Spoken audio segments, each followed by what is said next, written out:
Ladies and gentlemen, boys and girls, welcome to episode 8 of the podcast. My name is Toby. And I'm Seth. And we are the SwineyBro. We welcome you to the SwineyBros podcast.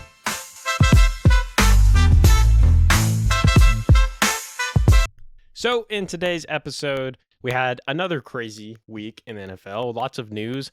Apparently, people are getting arrested and players are not getting as bad as they were, and teams are shockingly still doing, well, just plain up shocking things. So, of course, per usual, the usual cast, the SwineyBros breaking news. Seth, take it away. Okay, first I'm going to start off with the infamous injury section.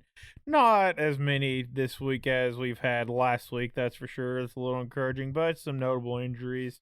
First up on the board is running back Antonio Gibson for the New England Patriots will miss the rest of the season with, yet again, another torn ACL.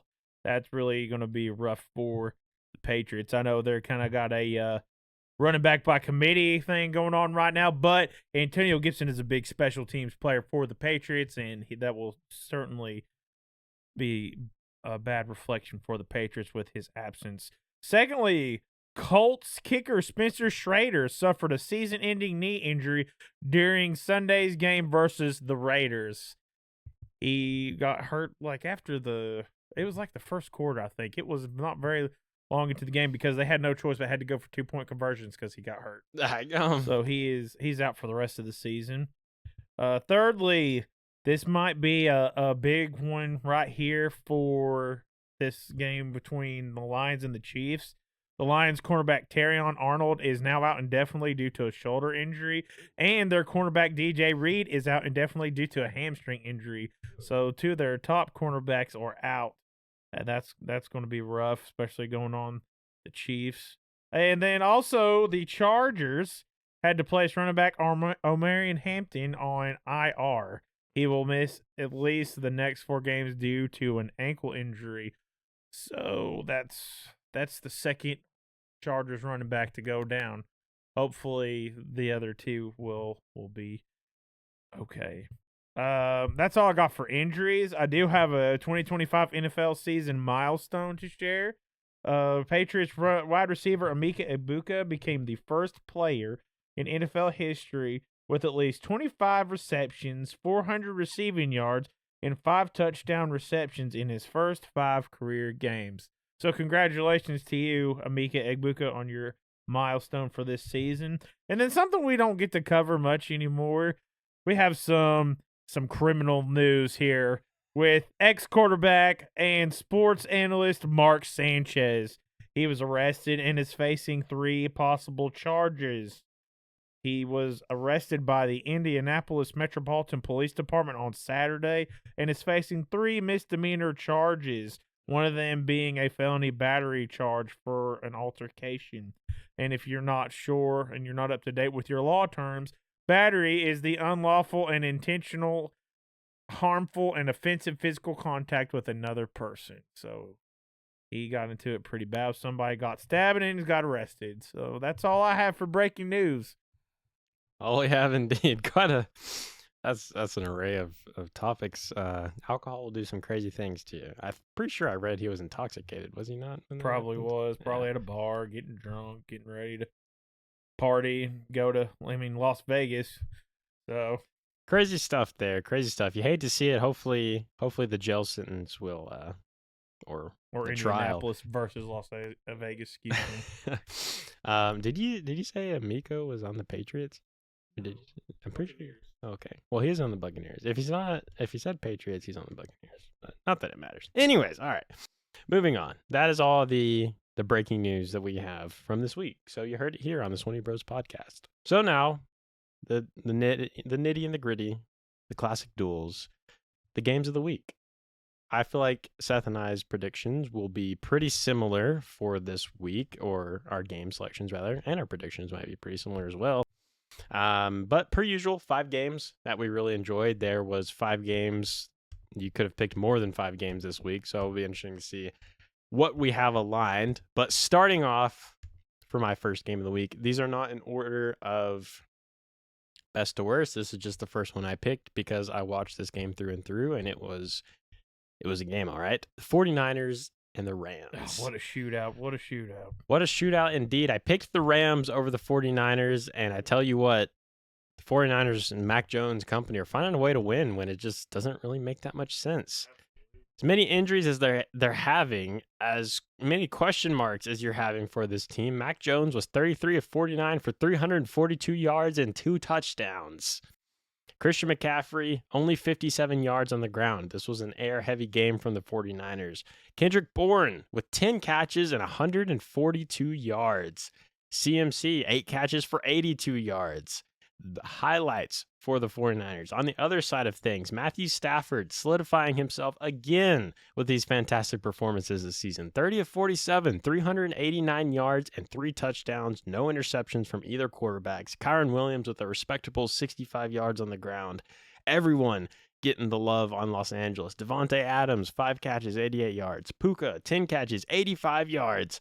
Kyron Williams, 8 catches, 66 yards. Tutu Atwell, 72 yards. Matthew Stafford looking like his true self, but really, this was just a duel throughout. This whole entire game was back and forth, even. San Francisco jumped out early, 17-7. You're like, oh, okay, they're starting to pull away. And then, of course, in Matthew Stafford fashion, the Rams come marching right back in the second half, still keeping it close all the way to overtime. And one of the worst coaching calls I've ever seen in the history of coaching calls. Sean McVay admitted it.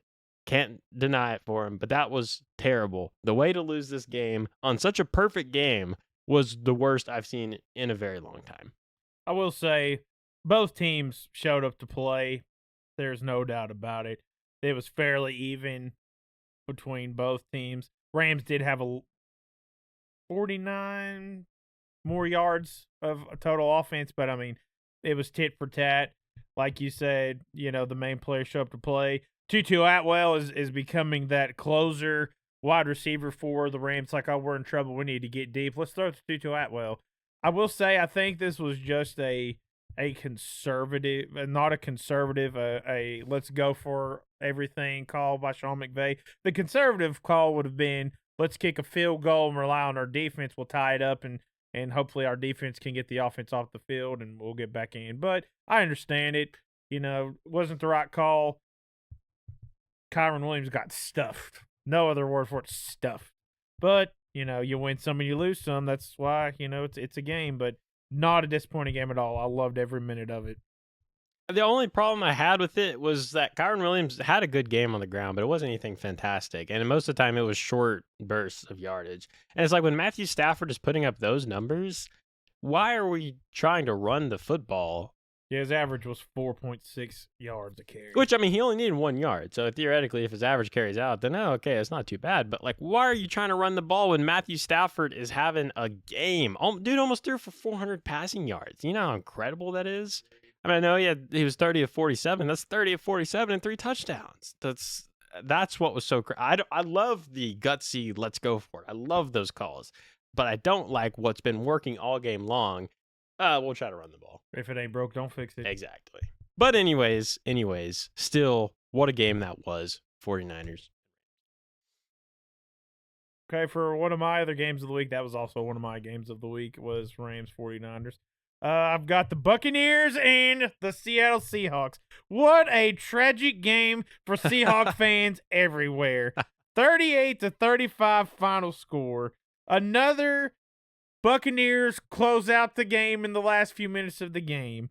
Had it not been for Sam Darnold's interception there at the end of the fourth quarter, this might would have been a different game for the Seahawks. It's a tragic way to end a game. You got 35-35. You're driving down the field. Your team has been hanging with the Buccaneers.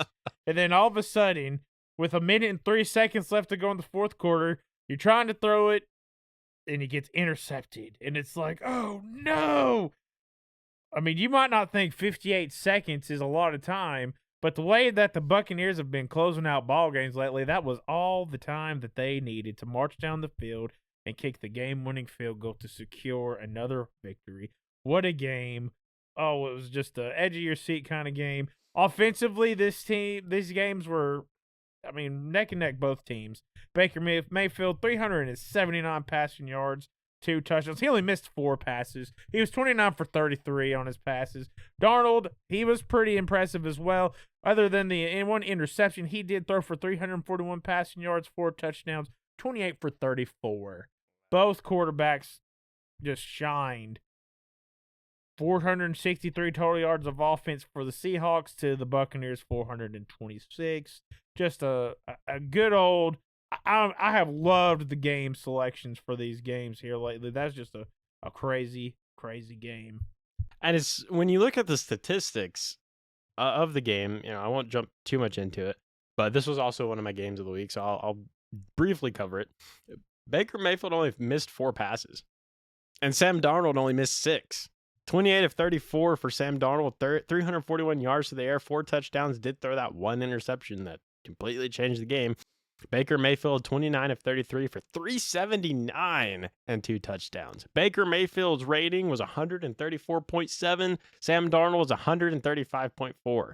We mentioned Madden a lot on this channel just for the fun of it. This looked like Madden numbers, Madden video game numbers. The defenses had no answers for this performance from both these quarterbacks. I mean, it was lights out. Like it was like you were watching an arcade game almost. It was just bam, bam, bam, nonstop, completion. And that's just really fun football to watch. Absolutely. So fantastic game there. Devastating for Seahawks fans, but also a good thing because you matched up against one of the better teams in the league and you saw what you have. Encouraging as a team. I think that really solidified the question mark that we had about Sam Darnold and the Seahawks of, are they going to be good, bad, mid-tier? They're definitely not on that Raiders tier. Well, we're not going to go there. But anyways, third game of the week for me. I'm, again, not going in order. I'm saving one, obviously, for a reason. I had to go with the Patriots and the Buffalo Bills. Oh, the heartbreak. Listen. The Patriots really did impress me. Drake May had a great game. He didn't throw any touchdown passes, which honestly was probably the biggest shock of it all. But he had a great game, 22 of 30, 273 yards. Josh Allen had a respectable game, 22 of 31, 250 yards, 2 touchdowns, and an interception. But I will say, this entire game, the Bills didn't look like the Bills. Hot garbage. Hot garbage. Worst game they played all season. They looked bad. They really did. They looked shaky. They didn't look well-disciplined. They looked all over the place. I mean, Dalton Kincaid had a great game, 108 catching yards, 6 catches, record for himself. But, I mean, the passing game wasn't really there, and the rushing game really wasn't there. And I can't discredit the wonderful Mike Vrabel show. I can't discredit that because he came in with a game plan. He executed it, and he executed it to a T. But regardless, that doesn't mitigate what the New England Patriots did, and I think that also goes to show the Patriots' ability this season and what they've changed so far, especially with Josh McDaniels. But I mean, statistically speaking, it didn't look that much different. I mean, the Bills had more yards than the Patriots, 363 to 338. The Bills also had 3 turnovers. You can't have that many turnovers. Penalties, both teams flying the flags everywhere. I don't know what's happening here. The Chiefs definitely weren't playing. 8 penalties for 93 yards for the Patriots and 11 for 90 yards for the Bills. Ugly stuff. The Patriots were 3 of 9 on third down. The Bills, 5 of 9. Red zone, both teams were 2 of 4. The Bills had 9 more minutes of time of possession. If you look at a game and say, man, that team really beat themselves, the Bills beat themselves with this one. I hate to admit it. I really do. But ladies and gentlemen, it was the Mike Vrabel and Josh McDaniels show. Not only was it the Josh McDaniels and Mike Vrabel show, but it's also the Drake May, Stephon Diggs, and Ramondre Stevenson show. What a performance by the Patriots. And if you are a Patriots fan, you have got to feel really good about this. Really good about this. They looked like a well-oiled machine. They had the Bills' number every way that they turned. They shut down James Cook. James Cook was irrelevant this entire game. He had 15 carries for 49 yards. That's it. That is it. He was targeted once for a pass, but he did not catch it. The Bills had no defense whatsoever. It was just, as a Buffalo Bills fan, it was like, what the heck is going on? So, I think that's the first challenging game that Buffalo has played all season, and they choked. They tried the fourth quarter magic. They started off going into the fourth quarter with 5 minutes and 43 seconds left to go. It was 20-10. You can see that Buffalo Bills magic start ramping up. It goes to 20-17. Then ends up going to 20-20. Then 23-20 with the Patriots taking the lead, and the Bills just never could get over the hump. But very, very good game played by the Patriots, and nice to see Ramondre Stevenson kind of get over his bad case of fumbleitis. He is, got to build that confidence. Getting those 2 touchdowns, I'm certain, helped him. And with Antonio Gibson being gone, he's really going to need to step it up and be that. I don't know what prescription he bought from the store, but maybe he can give it to Derrick Henry. Anyways, poor old Ravens. Okay, my next game of the week. This was my 4th game. Well, my 3rd, but it really doesn't matter. I didn't really have them ranked in any kind of specific order. Is the Tennessee Titans and the Arizona Cardinals. Whoa! With the Titans getting their first win with the final score of 22-21. And let me tell you what was so magical about this game for the Tennessee Titans. You're going into the end of the first half. Cardinals have 21 points and the Titans have 6. So you're coming off of a 15-point deficit to come back and win the game. I know the Titans are 1-4, but I mean, come on, the Arizona Cardinals are not trash. You've said so yourself. The Arizona Cardinals are good this year. Look at that, 22-21. Crazy. I mean, I said it last week. If the Titans was going to win a game, it was going to be this one right here. And when you look at just everybody's individual stats, the Titans just about had everybody outdone offensively. Cam Ward had 265 passing yards to Kyler Murray's 220. Emory DeMarcado did have a little bit more rushing yards than Tony Pollard, 81-67. Calvin Ridley really stepped up this game. 5 receptions for 131 yards to Marvin Harrison Jr.'s 98 yards for 4 receptions. But, I mean, it was pretty much tit for tat. Just what a really good game for Titans fans. I know getting that first victory has got to feel good. And I don't know if you saw it or not, but Jonathan Gannon going off on Emory DeMarcado, he got fined $100,000 for that. Do you think that's soft?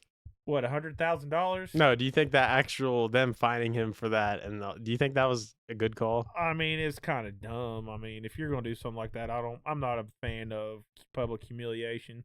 That's where you take somebody to the side and you're like, listen, man, we need to talk. Like, you don't do nothing until you get that ball across that goal line. I think that really reflected a major issue with a lot of football teams, but that team specifically is you took one extreme, dropping the football before you run. It's 2025. How is that still happening? Let's just be honest. How's that still happening? We've seen so many clips of it to the point where people get laughing stock on the internet. It's like, please stop doing that.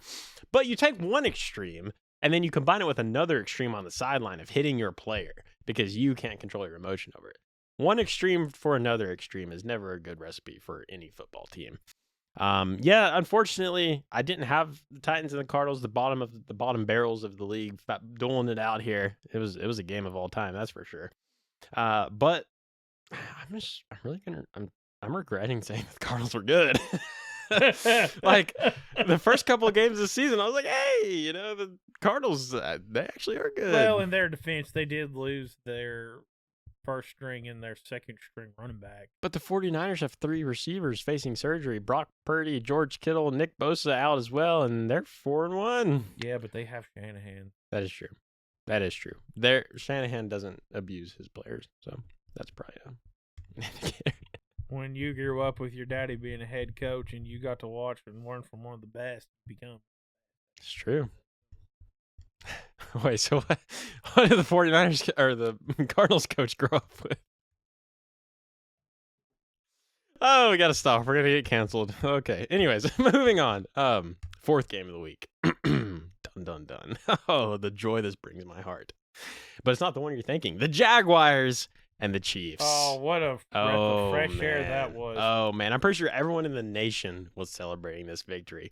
I won't jump too much into the stats of this game because I'm pretty sure most of you watched this game, as did I, as did a lot of people.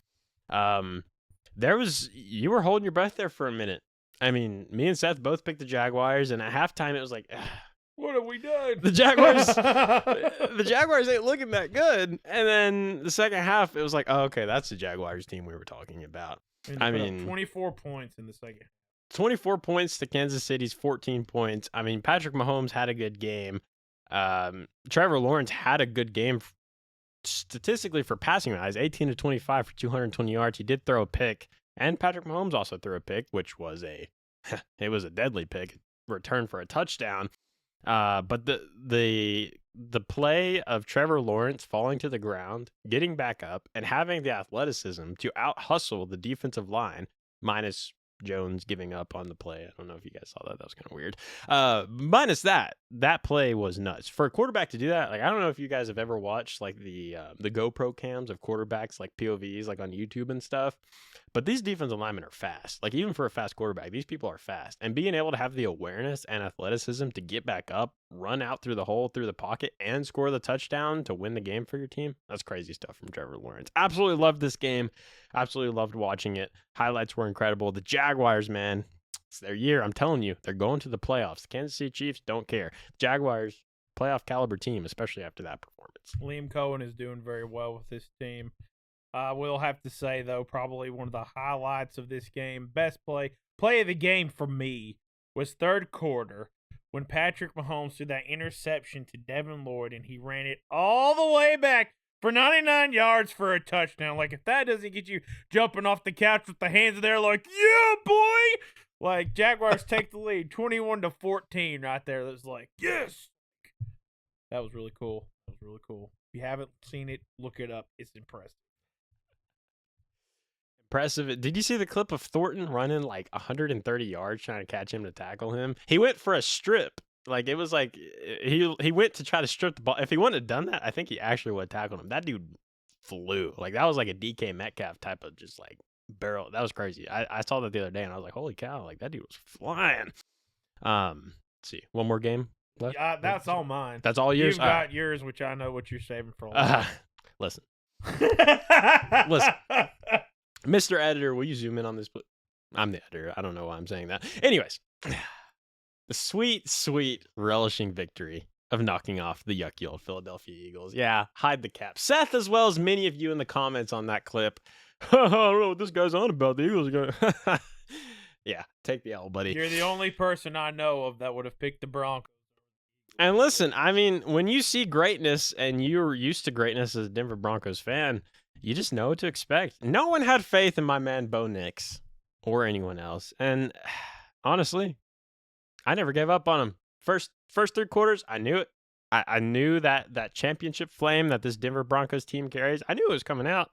As soon as our defense forced 3 straight punts in a row and I saw Bo Nix start lighting Cortland Sutton up, I was like, game's over. However, the Denver Broncos didn't come to life until the fourth quarter. That's true. It was a phenomenal fourth quarter effort by them. I have the stats put up because I knew that was going to be on your list of games of the week. So I went ahead and had those in my back pocket so I could discuss them later on. But yeah, I mean, they put up 18 points in the fourth quarter. I mean, it was an impressive showdown. They held the Eagles to no points the whole fourth quarter. So, I mean, yeah, they really came to life. But, I mean, you're watching the game, you're like, okay, we're going back and forth. Okay, field goal. Okay, field goal. 3-3. All right, okay, this is going to be a pretty even game. And then they don't score again for 2 quarters. Philly ends up scoring a touchdown, second, third. And then it's like, okay, and then I don't know what happened after that. Well, honestly, as joking aside and clowning aside, the Eagles are pretty similar to the Denver Broncos. Good defensive performance, bailing them out, and then sputtering offense. And that is clearly one of the Broncos' major issues, and that's clearly one of the Eagles' major issues. But that's not to discredit the Broncos' defense absolutely still being one of the best in the league right now currently. I mean, they are firing on all cylinders. Their opponent's red zone touchdown percentage is like 28%. The Denver Broncos defense is a force to be reckoned with. And if that doesn't get you excited, I mean, we know what happened last time we had a good defense like that. But still, either way, I just loved the resilience to fight through 4 quarters of this team. And like I mentioned in last week's episode, having that competitive spirit to just not give up and keep fighting till the last whistle really made me happy. But still, as much as I love the Broncos, I won't ignore common criticisms that I have of them. You cannot have 12 penalties for 121 yards against the defending Super Bowl champs. You just can't do that. It is a clear lack of discipline. It is a lack of discipline. It's sloppy. It's unnecessary. You can't be 5 of 16 on third down. You beat the Eagles in this game. You did. You can't do that the rest of the season and expect these type of results every single time. That is a lack of discipline. It is.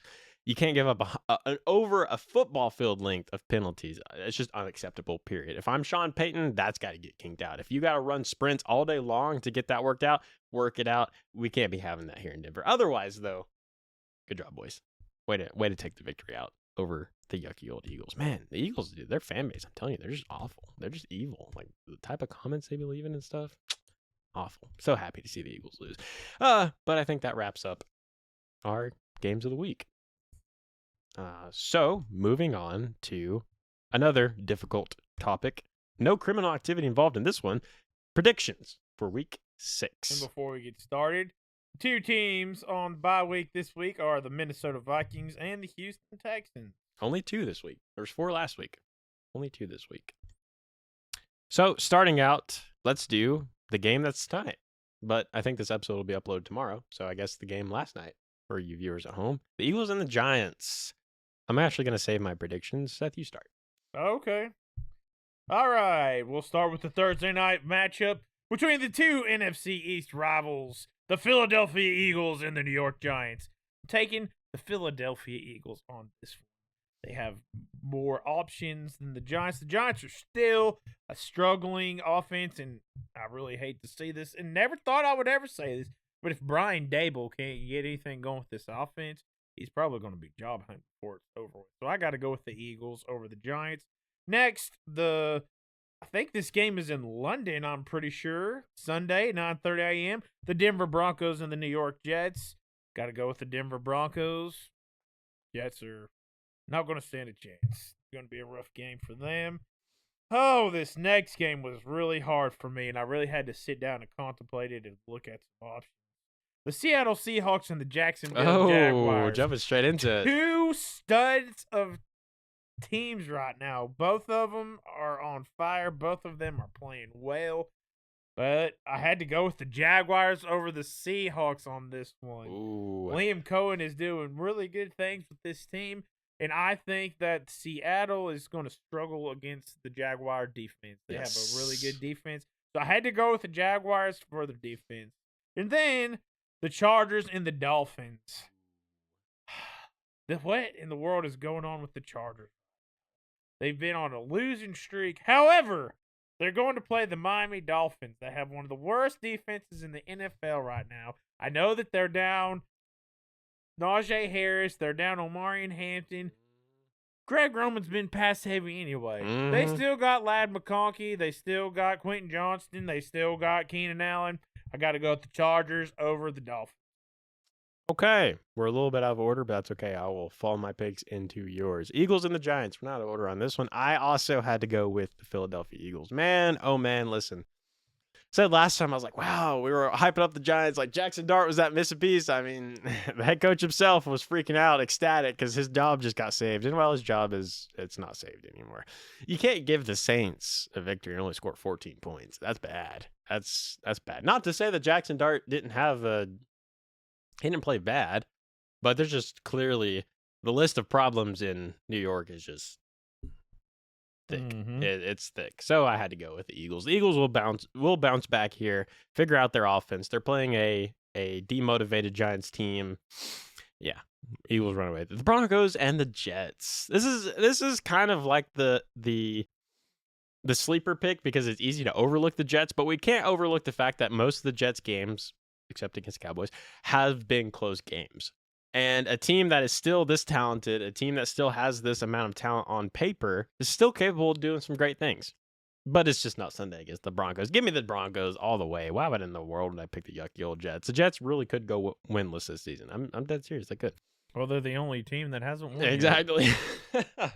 Yeah, the Broncos absolutely shut down Justin Fields. No questions about it. So just jump into the hard pick. Why not? Seahawks and the Jaguars. Man, oh man. Yeah, this one, much like Seth, really took a lot of contemplation and thought. And the key factor for me was the Seahawks played against the Buccaneers last week, against a Buccaneers defense that is not on the same caliber as the Jaguars defense. Liam Cohen is doing amazing things with his Jacksonville team. I think it will be a nitty and gritty in the trenches type of game, but this Jaguars defense is solidifying itself as one of the best in the league right now. Give me the Jaguars over the Seahawks in a very close matchup. Chargers and the Dolphins, yeah. I don't know what in the world's going on with the Chargers. I do know what's going on with the Dolphins. They interviewed Tua. I literally saw this like an hour before I came over here. They asked him, like, how are you feeling? A lot of Dolphins fans are kind of upset with the season. He was like, well, I get to go home to my family when I'm done, so it's all good. We'll redirect the question. And it's like, that doesn't. If that was my team, if that was the Broncos, and my quarterback said that, the season's over. It's like, oh. Yeah, I don't know what's going on with Miami, but they have a lot of they need to go to therapy, like that entire team. Give me the Chargers over the Dolphins in a bounce back. Again, the Chargers, as much as we are like, what's going on with the Chargers? This is typical Chargers fashion, and unfortunately, this is typical Justin Herbert fashion. Really hot, really cold, really hot, really cold, really good, and then what in the world are you doing? Really good, and then you're throwing an interception right at the dude's face, like giving it to him. It's just Chargers things. Still, though, this will be a win. Easy win for the Chargers over the Dolphins. That 4? Yep. Okay. Now it's your turn. Okay. Next 4. Why not? I don't know if this will be in your order. Probably not. Okay, I'll follow. Rams and the Ravens. Man, oh man. Another poor example of needing major family counseling. The Rams and the Ravens, I had to go with the Rams. I mean, Matthew Stafford, even though they lost the nail biter against Mac Jones and company, the Ravens are on a downward trend, on a major downward trend, getting blown out by the Texans of all teams. Like, this Ravens defense has given up way too many double-digit points a game. It's ridiculous. I don't know what's happening there. They got to fix it, and I don't think it'll be this week against the Rams. Give me the Rams. Cowboys and the Panthers. Remember all the hype I was giving and all the love I was giving Carolina at the beginning of this season? They're kind of like giving it to me a little bit. They're 2-3, not great, but there's plenty of football left to be played. And also, this pick for me was a question mark. I did have to go with the Cowboys, though. I mean, Rico Dowdle came off the bench, and this dude looked like he was like prime Adrian Peterson. I mean, this dude was running everywhere. Granted, it's not going to be on the same caliber opponent, but still, I don't know. It's a question mark. I do think the Cowboys win this comfortably, but I wouldn't be surprised if the Panthers do win this, because the Cowboys, I mean, yeah, it's the Cowboys. Cardinals and the Colts. Yeah. All that love I gave to the Cardinals, it's out the window right now. Indiana Jones, they take this game comfortably over the Cardinals. The Cardinals I just don't think they're ever going to be, they're going to need some serious work. I'll leave it at that. Give me the Colts over the Cardinals. Last but not least, the Browns and the Steelers, the rivalry game itself. This one, every single year, I think you could always flip a coin and think who's going to win this. But unfortunately, the Browns are notorious for losing games that they need to win, and I think this will be another example. It's going to be a close game. It's going to be in the trenches. The Browns' defense is going to put in some work, and the Steelers are going to win last second, just like the Vikings did last week. Give me the Steelers over the Browns. Okay, Los Angeles Rams versus the Baltimore Ravens.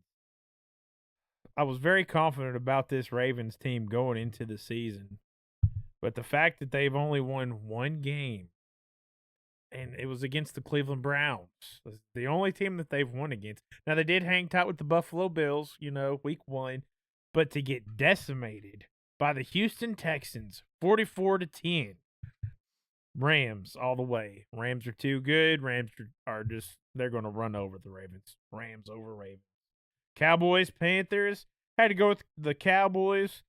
Cowboys have been playing hot all year. I know they're struggling to get the wins. And I thought when CeeDee Lamb got hurt, I'm like, okay, here goes the Cowboys. Their season is over with. But everybody's been stepping up to the plate, and they're just rolling. They had the tie ball game with the Packers that was a shootout. They beat the Jets last week. Cowboys over the Panthers, without a doubt. No hesitation. And then Colts versus Cardinals. Yeah, everybody's going to have a hiccup here and there. But the Colts are still in there.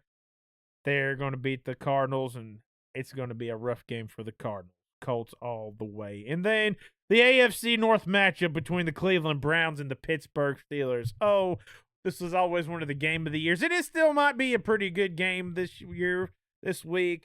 And, Dylan Gabriel stepping into the picture for the Browns is refreshing for Browns fans.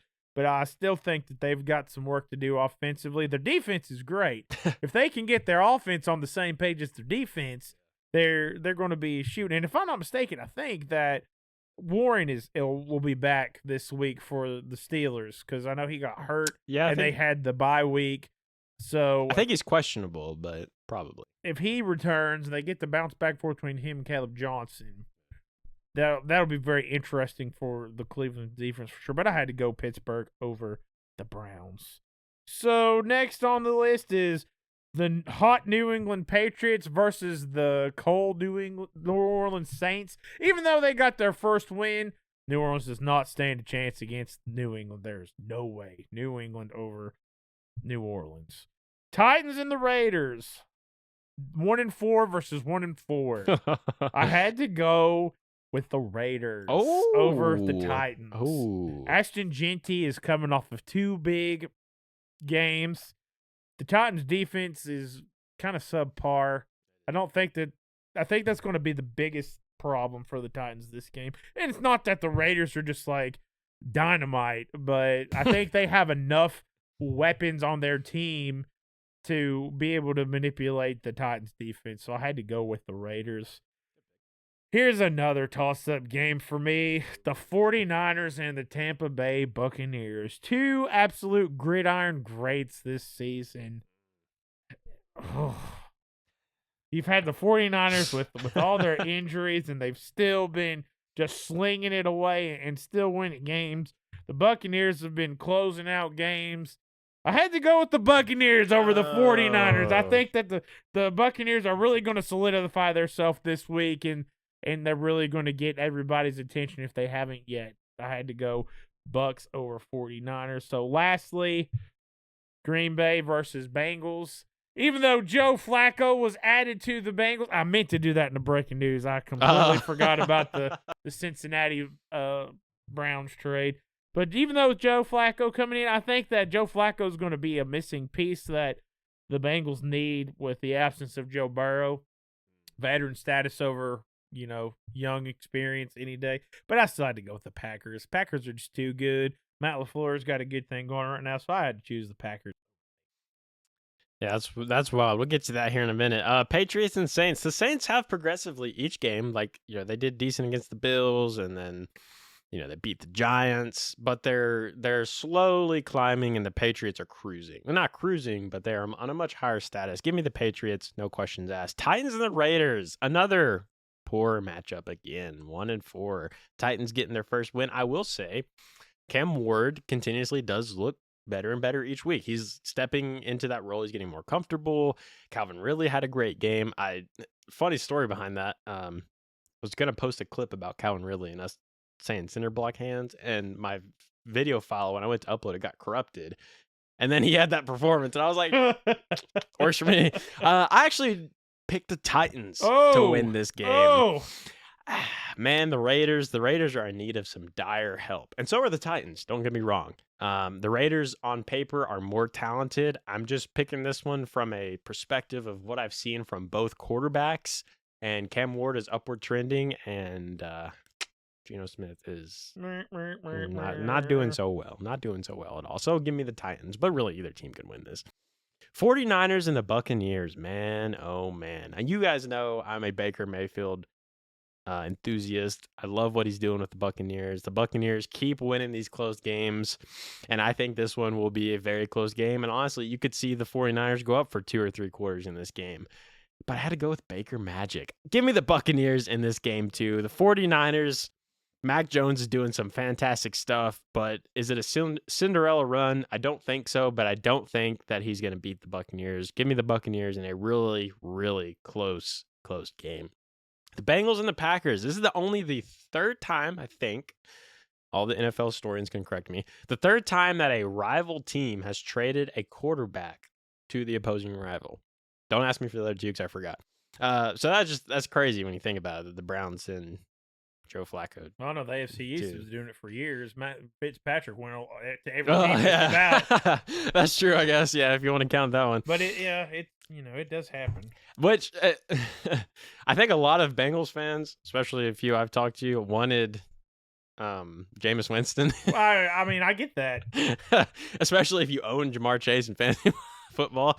But they did get Joe Flacco. And I think Joe Flacco will be a much better improvement. No offense to Mr. Browning, but The only thing is he takes one too many hard hits. he's done. He's done. And he hasn't had a great start this season for Cleveland, but that's definitely not going to be enough. Give me the Packers over the Bengals. Jordan Love, they'll cruise on this one. I think the Bengals could put up some offensive numbers here. I really do, but I think picking up Flacco, they could have went with Jameis Winston, honestly. I think that Jameis Winston could have taken them to the playoffs.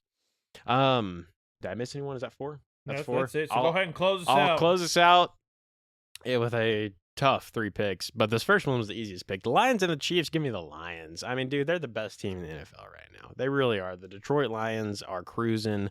The Chiefs, yeah, they're hurt right now. They need a comeback win after a tough loss to the Jaguars, but I think the Lions are better than the Jaguars, and I think the Lions will handle the Chiefs appropriately. Give me the Detroit Lions. Bills and the Falcons. The Falcons, man, still don't really know what's going to happen there. The Falcons have a notoriously good defense this season against tight ends. They have one of the strongest defenses against tight ends in fantasy football. I read that this morning while I was contemplating putting Dalton Kincaid in. I'm not going to because of that sole reason.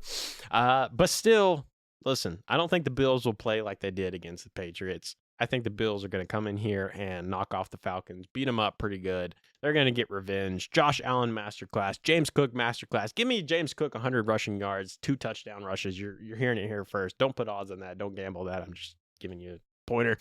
Last but not least, the Bears and the Commanders. If anyone remembers this game from last year, the Commanders won on a last-second Hail Mary. Could that happen this exact situation again? Very well could be. Caleb Williams looking pretty good for the Chicago Bears. The Commanders, though, I think are much better than the Chicago Bears. The Chicago Bears highlight so far has been beating the Dallas Cowboys. Caleb Williams is looking good, but he's still got to get...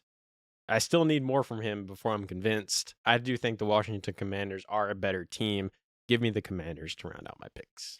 Okay, doing the last 3, the primetime Sunday night game between the Detroit Lions and the Kansas City Chiefs.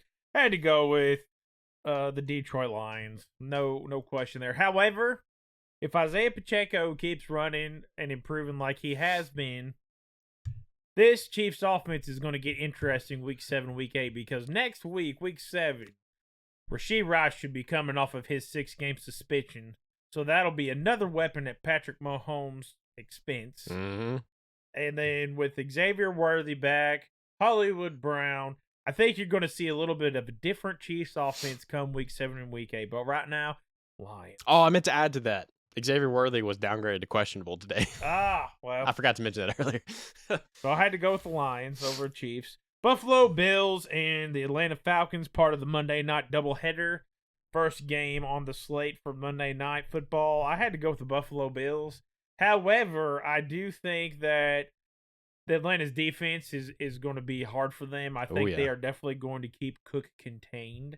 I'm not going to say that they're going to totally shut him down, but he's going to have to work for everything that he gets. And like you said, they've been notorious for holding tight ends at bay this season. So Dalton Kincaid and Dawson Knox that's going to be interesting. It might be back and forth between the two of them, but it's going to be a hard-fought game for the Bills against the Atlanta defense, but I still think that they'll come away with the victory. And then the Bears and the Commanders. Had to go with the Commanders over the Bears. Washington's offense is just too good. The Bears beat the Raiders by 1 point. They barely hung with the Raiders. So I've got to go with Jaden Daniels and his Washington Commanders. So we only had one game different this week. The Titans game. What? That's crazy. The bottom barrel Titans. That's the lowest. That's the lowest difference we've had this whole season. Lowest difference indeed. Well, that was fun. So, of course, moving on to another fun segment is NFL trivia. I let you go first last week, so I'll go first with this one. This one is not a multiple choice yay! question. It is not 8 teams or 4 players or anything like that. So you probably do know this one. I don't know. We'll find out. Not the best at football trivia. NFL trivia by yours truly. Who has the most wins as a head coach in the NFL?